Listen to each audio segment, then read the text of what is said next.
So you've been diagnosed with asthma. So now what do you do is the question. Do you simply just follow what the doctors are telling you, the ones that diagnosed you and said, this is what you have, this is what you're going to have to do the rest of your life? Or do you actually take steps and do your own research and try to find a way to not have to be dependent on medicine?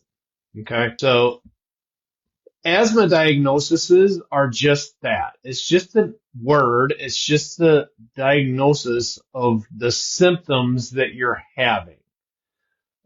It is not a life sentence to medicine the rest of your life.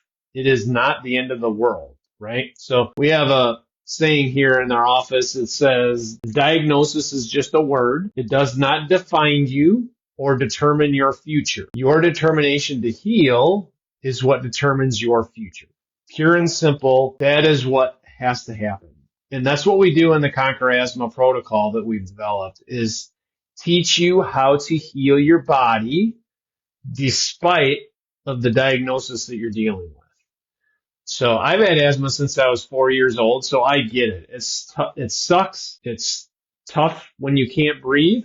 In the middle of the attack, the last thing you want to do is trying to push through it. You just want my inhaler to get me through it so I can breathe. That's all you want. I totally understand that. But there's things you can do when you're not in the middle of attack to help prevent and help you get off the medicine that you're taking, right? So asthma is one of those diseases that it is led by a lot of different factors. How your immune system is functioning, how your lungs are functioning, how your nervous system is functioning, what you're eating on a daily basis. And that's all affecting how you're sleeping. So those all come into play here, right? So it's not just simply one thing that we have to do to help you get through your asthma thing. But today, I want you to remember that just because you're diagnosed with asthma does not mean you're stuck with an inhaler the rest of your life. It does not mean that you have to have one wherever you go, do whatever you want to do. It is not the case. You have to realize that there's options out there, and there's a chance for you to heal your lungs safely and effectively to where you're not going to have to worry about what's going to happen without my medicine.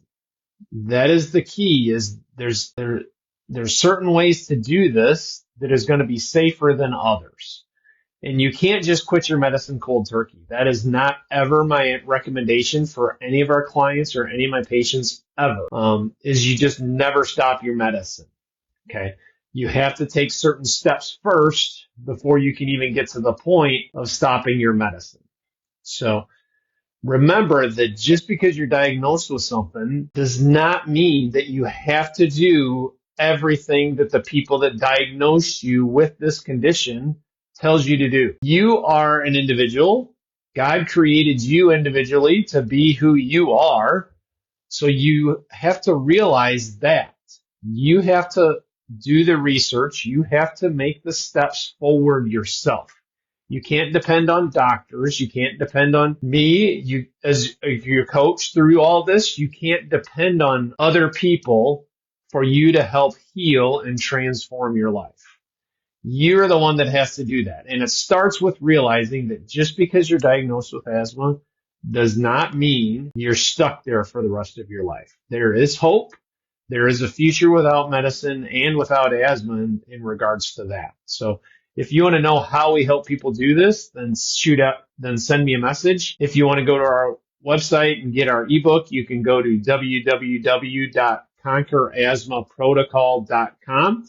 And you can get our ebook there, and that'll get you started down the path of discovering what's truly possible without medicine when it comes to regards to your asthma. So have a blessed week, everybody.